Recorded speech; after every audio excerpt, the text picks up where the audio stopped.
সরিয়ে দিয়েছে। সে কি? মালিককে জিজ্ঞেস করে সে বললো এই বৌমা নাকি সব ফুলগুলো ছিঁড়ে ফেলেছে। না না, আমি কোনো ফুল ছিঁড়িনি। সর্বনাশ! কত স্বপ্ন করে ছোটদা সেই বাগানটা তার মনের মতো করে সাজিয়েছিল, আর এত কাজের মাঝে কত যত্ন করতো। আর এখন সে যদি দেখে যে তার বাগানটা একবারে তছনছ হয়ে গেছে, তাহলে তো তার মাথায় লজ্জা চলে উঠবে।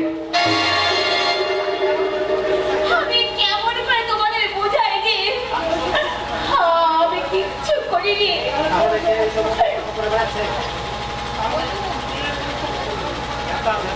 তাহলে তাহলে তাহলে কে ওসব অপকর্ম করে বেড়েছে? তুমি কি বলতে চাইছো?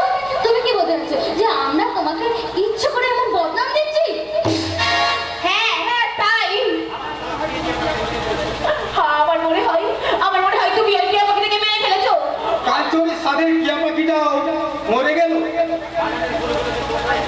বাগানের ফুলগুলোকে তোমরা কেউ ছিঁড়ে ফেলে দিয়েছো, আর আমরা এই মিথ্যে দোষারোপ করছো। কিন্তু স্বয়ং ঈশ্বর জানেন আমি একটাও ফুল ছিঁড়িনি, আমি একটাও ফুল ছিঁড়িনি। যে ফুল ছিঁড়তে পারে তার যে কোনো অপরাধ করতে হাত পাবে না। তুমি বিশ্বাস করো, তোমার বাগানের কোনো ফুলই আমি ছিঁড়িনি। কিন্তু এরা সবাই বলছে আমি নাকি বাগান থেকে সব ফুল ছিঁড়ে বাড়িতে ছড়িয়ে দিয়েছি। কে বলেছে এসব কথা? এই তো আমি মাত্র দেখে এলাম বাগানের প্রত্যেকটি ফুল অক্ষতই আছে। তবে যে দাদা শোনা বললো আমি নাকি বাগানের সব ফুল ছুঁড়ে বাড়িতে ছড়িয়ে দিয়েছি। কি বলছিস? আমি আবার কখন বললাম? আর দুদিন আমি বাগানে জানি তো ফুলের খবর কি করে জানবো? আরে সেটা তুই তো জানিস আমি বৌমাকে এসব কথা বলেছি। কই? আমি তো সব কিছু শুনি। শোনোনি? আর তুমি কি বললে? টিয়া পাখিটাকে নাকি আমি মেরে ফেলে দিয়েছি? আরে বাবা, তোমার কি মাথা টাথা খারাপ হয়ে গেছে নাকি? আরে আমি এইভাবে মিথ্যে করে বলতে যাবো কেন? কি আমার তোমার বলছো সোনালি? এই মাত্র তো আমি গ্রামে গিয়ে শোনালে না। কিন্তু এই ঠাকুরজি তো আমাকে বললো আমি নাকি টিয়া পাখিটাকে গলাটাতে মেরে ফেলে দিয়েছি। আরে বাবা, আচ্ছা একবার তুমি ভেবে দেখো তো, টিয়া পাখিটা বেঁচে আছে তবু আমি মিথ্যে করে বলবো যে টিয়া পাখিটা মরে গেছে? ঠাকুরজি খবরদার একদম মিথ্যে কথা বলবে না বলে দিচ্ছি। শোনো শোনো ছোটদা, শোনো, তোর বউ শুধু কিন্তু আমাকে অপমান করেনি, তার সাথে দাদা সোনাকেও মিথ্যে অপবাদ দিচ্ছে। দাদা সোনার নামে মিথ্যে কলঙ্ক রটাচ্ছে। একটা পাগলি মেয়ের কথায় কেন তো ইমোশনাল হয়ে পড়ছি? পাগলিতে পাগলি নালে কেমন আমল তামল কথা বলে? আমি দায়িত্ব নিয়ে বলছি বৌমা একটা বদ্ধ পাগল। খবরদার দাদা, আমার স্ত্রীর নামে আর একটাও বাজে কথা বলবে না।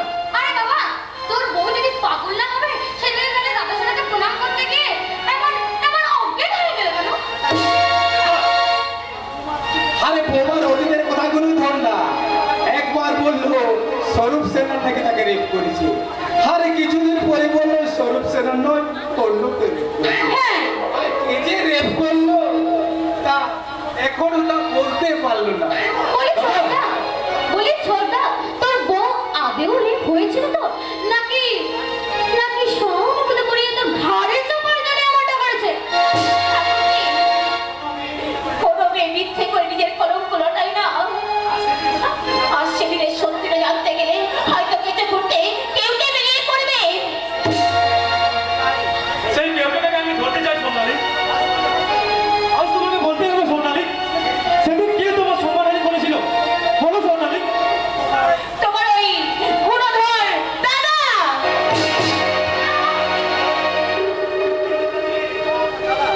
কি বললে তুমি? আমার দাদা? আরে সেটা দেখ তোর বউর পৃথিবীটা থর থর করে কেঁপে উঠে দিত, বাতাসটা বন্ধ হয়ে যায়নি তো, সূর্যটা পাঁচ আকাশে লুকোয় দিত। দাদা শোনো, কেউ না জানলো, তোরা তো জানিস রে বোন, আমি যোগী মানুষ আজীবন ব্রহ্মচর্য পালন করে এসেছি। আর নারীদেরকে বোন বলে শ্রদ্ধা করি। আর আজ আমি কি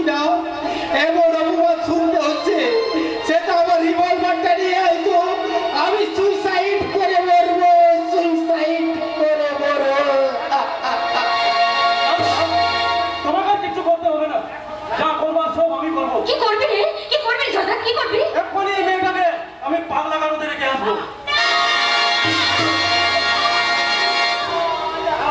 কারণ আমি জানি আমার দাদা নবী নিষ্ঠুর হতে পারে, কিন্তু চরিত্রহীন নয়।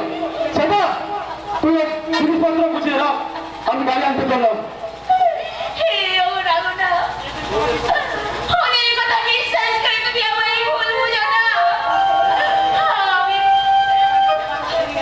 এবার তৈরি হবে, এসো বৌদি, তোমাকে আমি খুব সুন্দর করে রেডি করে দেবো, আর তোমার জিনিসপত্রগুলো আমিই গুছিয়ে দেবো। তোমাকে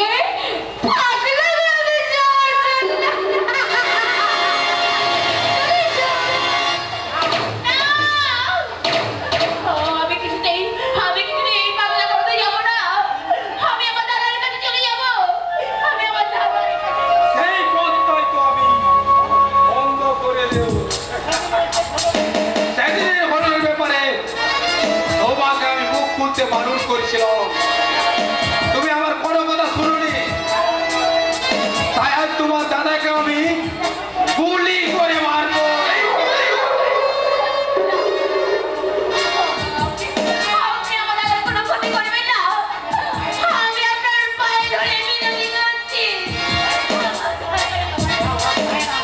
পায়ে নয় সন্ন্যালী, পায়ে নয়, তোমাকে আমি মুখে করে রাখি। আবার একটা কোনো নাটক করে তোমাকে পাগলা গানতে যাওয়া আমি আর সমাধানে ঘরে থাকার ব্যবস্থা করে দেবো। তোমাকে সত্যি করে বলতে হবে, সেদিন আমি কান চলতে বলতে সেদিন আমি রেপ করিনি।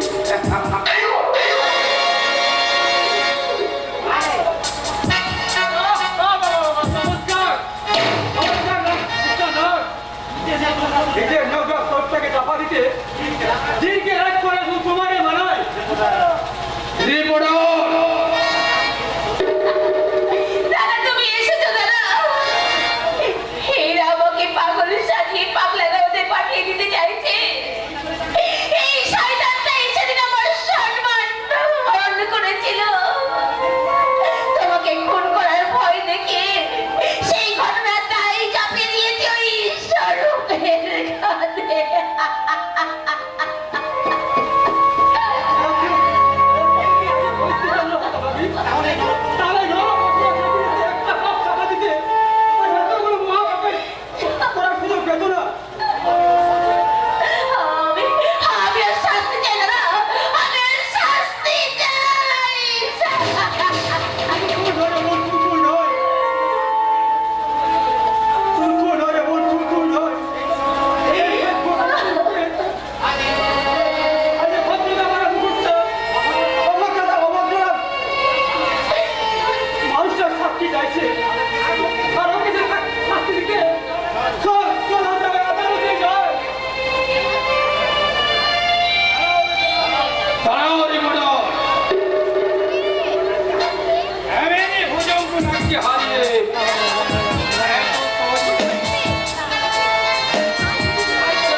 এখন মুখ খুলতে শুরু করেছে, ওর মুখটা বন্ধ করতে ওর চিপটাই কেটে নেব।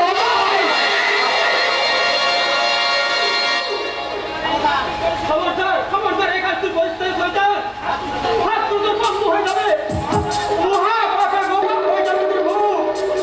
उसका पहले बंदा जवान का लूंगा मिस्टर विवेक मुखर्जी।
নিজের মায়ের পেটের বোন নয়। ও আমার সৎ বোন। সৎ বোনকে আমি বোন বলে মানি না।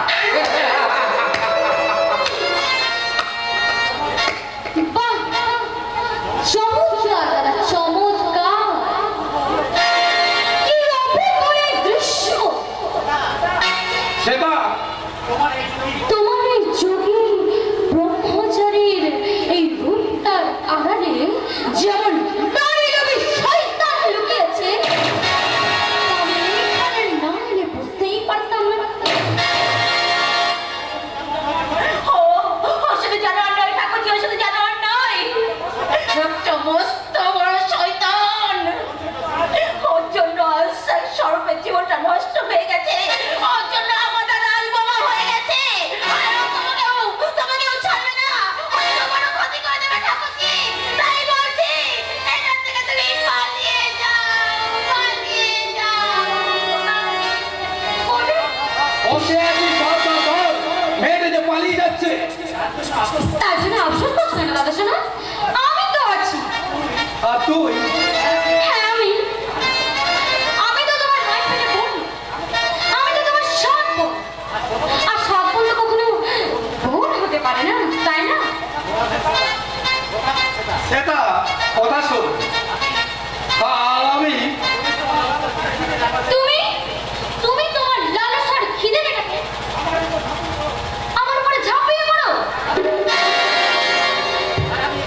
আর আমি এই সভ্য সমাজকে বলবো, আজকের দিনে এই সৎ ভাই বোন শুধু খাদক আর খাদকের সম্পর্ক, শুধু খাদক আর খাদকের সম্পর্ক।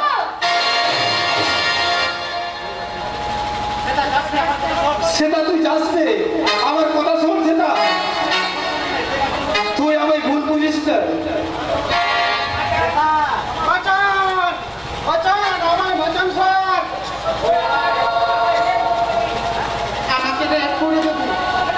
শোনা,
বারবার আমার উপর আঘাত আনছো? আমি কি ক্ষতি করেছি? মনে পড়ে ভুজঙ্গরাজ, 22 বছর আগে একটা শান্তির সন্তানকে তুমি শ্মশান বানিয়ে দিয়েছিলে। এক আদর্শ পুলিশ অফিসারের জীবন নিয়ে তুমি ছিনিমিনি খেলেছিলে। কে তুমি? আমি সেই পাগল হয়ে যাওয়া পুলিশ অফিসারের বড় ছেলে শক্তিমান। আমায় তুমি ক্ষমা কর শক্তিমান। না ভুজঙ্গরাজ, না, তোমাকে আমি তিল তিল করে মারবো। তার আগে তোমাকে আমি পথের ভিখারি বানাবো। তাই না? তোমরা এই ভুজঙ্গরাজের সমস্ত সিন্ধু কালমারি ভেঙে টাকা সোনা দানা যা কিছু আছে সমস্ত লুট করে নাও। না না না, আর যতক্ষণ না আমাদের লোক কাজ ছেড়ে বেরিয়ে যাচ্ছে ততক্ষণ তোমাদের দুজনকে আমাদের নাচাতে হবে।